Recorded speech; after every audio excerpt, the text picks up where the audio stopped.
Jusqu'où veut aller la Russie? Regardez cette affaire de la carte de Gerasimov. Donc Gerasimov, chef d'état-major des forces armées russes, il était en conférence pour faire un point sur les résultats des troupes russes, et la carte qui est derrière lui a suscité beaucoup de curiosité. C'est toujours intéressant, les cartes des militaires ou des politiques. On va zoomer pour bien comprendre ce qu'il y a exactement dessus. C'est la carte de l'Ukraine, mais la ligne qui semble révéler l'ampleur des ambitions territoriales en Ukraine. L'offensive, on va peut-être écouter ce que dit à ce sujet, et puis ça c'est un peu flou, mais on essaiera de comprendre. Écoutez ce que dit Gerasimov. L'offensive continue sur la quasi-totalité de la ligne de front et depuis le mois de mars, plus de 3500 km² de territoire et 149 localités ont été libérées.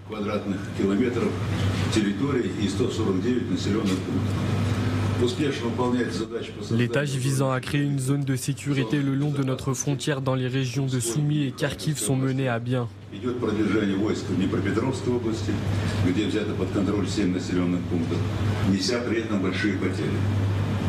Les forces armées ukrainiennes sont obligées de transférer les unités les plus performantes au combat d'une zone de crise à une autre pour boucher les trous. Aujourd'hui, les troupes russes ont la pleine initiative stratégique.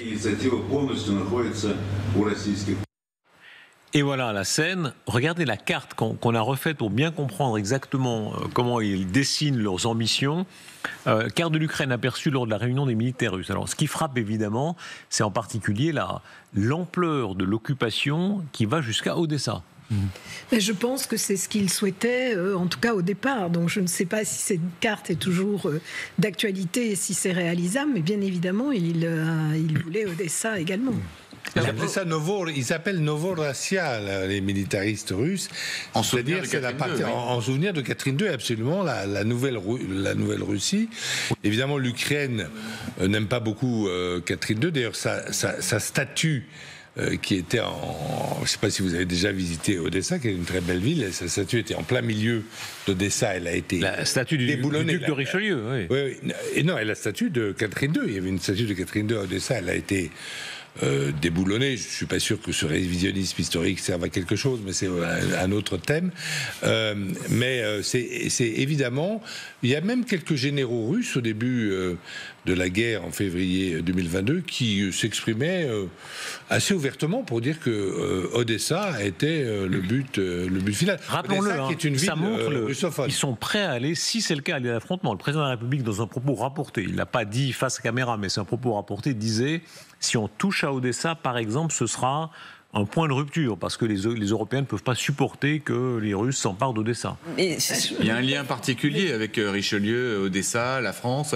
Mais la carte qu'on voit dans le bureau de Gerasimov, à mon sens, c'est la carte rêvée de Vladimir Poutine, de Gerasimov, enfin de tous les hommes qui les entourent. Il n'y a aucun hasard là-dessus. Et je pense que d'ailleurs, ça leur pose aucun problème que les Occidentaux le voient, qu'on ait pu voir cette carte en zoomant à gauche de cette image. Et la frontière qu'on voit en rouge, donc il y a Kharkiv aussi très très importante, aussi une ville extrêmement proche de la Russie, russophone dans sa langue et proche des Russes avant la guerre. Aujourd'hui, c'est certainement très très différent. Mais pardon, si c'est le cas, un honneur d'Odessa. Si c'est le cas, ça veut dire qu'ils sont prêts, après un cessez-le-feu, sans doute à aller à l'affrontement avec les Européens en se disant ils veulent bien davantage que ce qu'ils ont là. C'est une analyse qui est très largement partagée, et je pense qu'effectivement, si cette carte a été montrée, si on peut la voir et si on peut zoomer dessus, c'est sans doute pas un pur hasard. Ouais. Mais de toute façon, quand vous entendez Poutine, il dit nous devons nous attaquer aux racines de ce conflit. Les racines de ce conflit, c'est l'élargissement de l'OTAN, et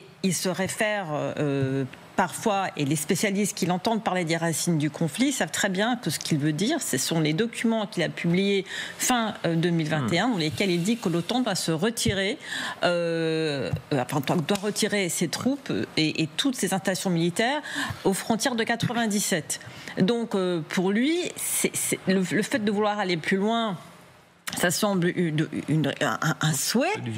Quand il dit publiquement la Russie n'a pas de frontières et qu'il met justement la frontière estonienne des affiches dans lesquelles il marque cette phrase, la Russie n'a pas de frontières, c'est normal que les pays limitrophes se sentent extrêmement vulnérables. Ce jeudi, sans doute, il y aura une réunion très importante à Paris avec notamment Volodymyr Zelensky qui sera présent, Keir Starmer et évidemment le président de la République qui reçoit. On voit à quel point, si les Européens sont prêts à avoir des troupes pour réassurer le cessez-le-feu, ce seront aussi des troupes qui devront être prêtes à combattre si les Russes attaquent de nouveau. Oui, c'est ce qu'on aimerait, mais je ne pense pas qu'on en est à ce stade-là, parce que d'abord les Russes ont déjà dit qu'ils ne voulaient pas de troupes occidentales du côté ukrainien. Alors on n'est pas obligé de... Ils ont bien des Coréens, donc on peut avoir aussi on peut y aller, mais après, quel est le mandat? C'est ça en fait, c'est-à-dire qui va oser aller en force de réassurance comme l'armée américaine en Corée du Sud, parce que c'est ça en fait le modèle. C'est s'adosser à l'armée ukrainienne et être prêt à entrer en conflit si jamais les Russes franchissaient... Alors, disons les choses carrément. Si les Russes s'attaquent à Odessa, comme cette carte semble montrer, est-ce que les Français, les Allemands, etc., ceux qui seraient sur le terrain seraient obligés de répliquer? Oui, si la force de réassurance est mise en place, c'est en fait ça. Le but, c'est qu'on est obligé à ce moment-là d'entrer en guerre. Et c'est la raison également pour laquelle ça n'est pas fait. Voilà. Donc aujourd'hui... Et pour que la force de réassurance soit mise en place, il faut quand même que préalablement il y ait soit un cessez-le-feu, soit un accord de paix. On est très loin on est proche ni de l'un ni de l'autre. Et regardez, les Américains, c'est très intéressant parce qu'eux ne veulent absolument pas envoyer leurs hommes. Trump serait prêt à se défausser, si on ose dire, par des milices privées. C'est le Télégraphe qui révèle ça. Le président américain négocie avec ses alliés européens l'envoi de sociétés militaires privées pour aider à conclure un éventuel accord de paix en Ukraine. La présidente de la Commission européenne a donné une interview au Financial Times et elle explique: les capitales européennes travaillent sur des plans assez précis pour des déploiements militaires potentiels en Ukraine. Nous disposons d'une feuille de route claire et d'un accord avec la Maison-Blanche. Mais que veut dire exactement cet accord ? Tellement précis que... C'est totalement flou. Au départ, donc Donald Trump ne voulait pas accorder la moindre assistance aux Européens. Ensuite, il a évoqué la possibilité d'une aide logistique ou en termes de renseignement. Et comme il n'y aura pas de troupes américaines au sol, c'est une promesse qu'il a faite à son électorat, eh bien, il a cette idée, qui n'est pas stupide d'ailleurs, de déployer des milices, comme ça avait été fait en Irak avec Blackwater, notamment. Également les bavures qu'on connaît, non-respect des droits de l'homme et crimes de guerre également, mais ça lui évitera de les comptabiliser comme... Rappelons ça, pendant l'invasion de l'Irak, d'ailleurs, ces milices privées ont beaucoup servi de supplétifs de l'armée américaine. C'est des anciens. Mais bien sûr, mais en Afghanistan, ils étaient partout. Moi, il y avait Blackwater quand j'y étais. C'est eux qui maîtrisaient le quartier des ambassades, etc. Là, les gros tatoués qui étaient sur la logistique et la sécurité. Ils étaient partout.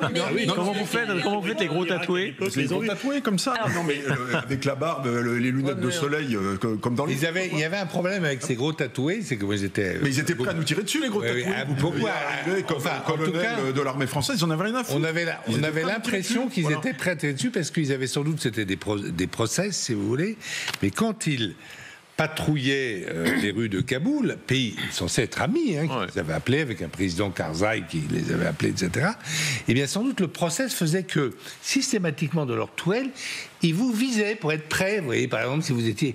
Et donc, c'était très désagréable pour les Afghans aussi. Si vous voulez, qu'est-ce que c'est que ces alliés qui, au lieu de me faire des petits signes comme ça et de me lancer des bonbons, vous visent avec... Ils ont failli tirer sur un de mes engins. Général. Ils ont failli tirer sur un de mes P4. Moi, j'ai fait une protestation officielle. Moi, j'étais colonel, commandant de la force à l'époque. Il y avait qu'un colonel en 2004. Et j'ai dû faire une protestation au niveau du commandement américain, au général qui commandait la force, parce que le gars, il a armé sa mitrailleuse parce qu'on serrait de trop près son convoi. Mais si on peut revenir Voilà. Donc il y a pas mal, de gens borderline. Voilà, mais enfin, ils sont utiles. Pour les États-Unis, ils sont utiles. Il y a une utilité toute particulière à ces milices privées, c'est qu'elles sont privées. Qui dit privé, c'est que quelqu'un doit les payer. Et une chose qui reste très floue, c'est comment seront financées ces milices. Je suis sûr que Trump a son idée là derrière. L'Europe ne pouvait pas les payer, ça monte pas. Et une autre chose, une autre idée... Attendez, Innocent, si c'est vraiment le cas, alors c'est là, on sait évidemment. Pas, c'est moi, non, mais il y a un intérêt pour Trump aussi.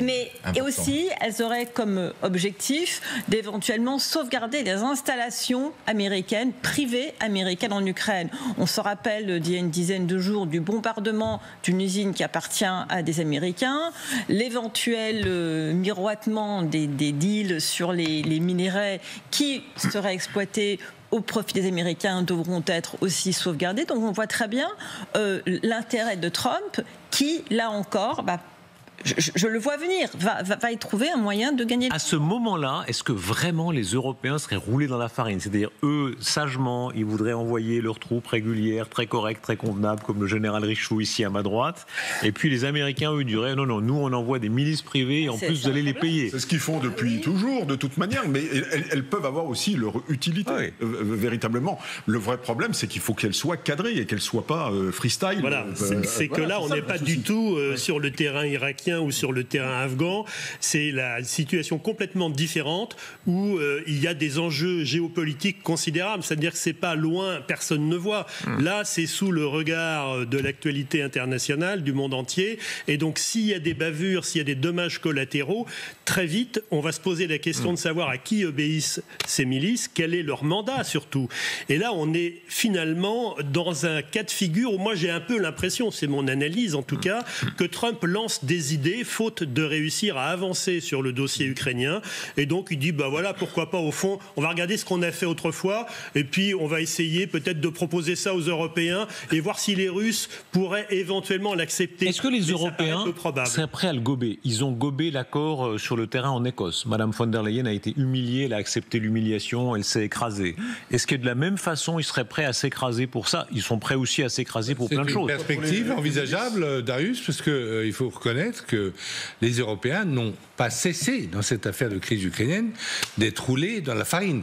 Ça commence au début de Maïdan, comme vous vous souvenez, la Victoria Nuland, la sous-secrétaire américaine qui distribuait des biscuits aux protestataires. Qu'est-ce qu'elle avait dit sur les Européens? Elle a dit, à un moment, elle téléphone à son ambassadeur à Kiev, et ils commencent ensemble à dire, voilà, quel devrait être le nouveau gouvernement ukrainien. Et puis, l'ambassadeur qui fait son boulot dit, il faudrait quand même, très bien, on a les noms, mais il faudrait quand même consulter nos amis les Européens. Et là, elle dit fuck the Europeans, que les Européens aillent se faire foutre. Voilà. Puis ensuite, on avait compris, notre culture générale quand même est faible, mais ensuite, il y a eu l'accord de paix intra-ukrainien que les Européens avaient négocié, la France, la Pologne et l'Allemagne, le 21 février 2014. Est-ce que les Américains ont tout fait pour le soutenir? Je ne crois pas. Alors c'est la faute des Européens s'ils l'ont laissé. Et là, on apprenait aussi que les Européens, que les Américains surfacturent les armes qu'ils vendent aux Européens. Voilà. Alors ensuite, il y a eu les Américains qui n'ont aucun commerce avec la Russie. On dit aux Européens, vous arrêtez tout commerce avec la Russie, et surtout, vous nous achetez notre gaz à nous. Voilà. Et les Verts européens ont accepté ça. Avant, le gaz de schiste c'était haram, c'était interdit, mais maintenant c'était tout à fait accepté. Et ensuite, nous avons commencé à aider considérablement l'Ukraine, militairement, enfin avec des équipements et financièrement. Et puis tout d'un coup, sans nous prévenir, Trump a décidé de faire volte-face à 180 degrés. Et puis il revient un peu dans notre sens, mais avec une marge, comme vous le dites, de 10% sur les armes. Comment expliquer ça? C'est-à-dire là, est-ce qu'il y a une prise de risque pour les Européens, en effet, eux, d'être parfaitement dans les clous, corrects, convenables, avec un mandat clair, et d'avoir à côté des milices américaines? Il n'y a pas de mandat clair, personne n'a un mandat aujourd'hui. Il n'y a pas de cessez-le-feu déjà. Je peux juste finir ma phrase, intégrés militairement à la force. Si vous voulez, là on parle de ces déploiements de troupes qui seront près de la frontière, loin de la frontière, mais la question principale, c'est est-ce que les Européens, ou sont les Américains, sont prêts à aller mettre une force de maintien de paix, de dissuasion, on l'appelle comme on veut, en Ukraine, sans qu'il y ait eu un cessez-le-feu ou un accord quelconque avec la Russie. Donc on a tous ces plans, mais la condition principale pour tous les plans qui sont discutés publiquement, c'est qu'il y ait un cessez-le-feu qui est très très très loin. Les Russes ne donnent aucune indication de vouloir un cessez-le-feu. Donc on parle de quoi? On n'a même pas de mandat, on n'a même pas de carte, on ne sait pas de quoi on parle. Et je trouve intéressant que les Européens parlent de ce qu'ils feraient avec des si, mais est-ce qu'ils parlent de ce qu'ils feront si, par exemple, d'ici la fin de l'année, c'est clair que la Russie ne voudra pas un cessez-le-feu? Est-ce qu'ils vont vraiment ajouter, renforcer la livraison d'armes? Est-ce qu'ils vont vraiment fermer le ciel ukrainien? Il y a une pétition. Ils n'ont pas osé pour l'instant. Ni en 2022, ni en 2023, ni en 2024.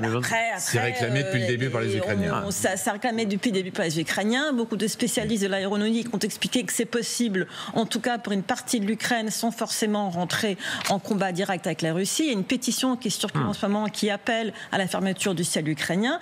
Est-ce que les Européens, au moins en privé, discutent des pas qui seront possibles sans un cessez-le-feu. C'est un débat. C'est un débat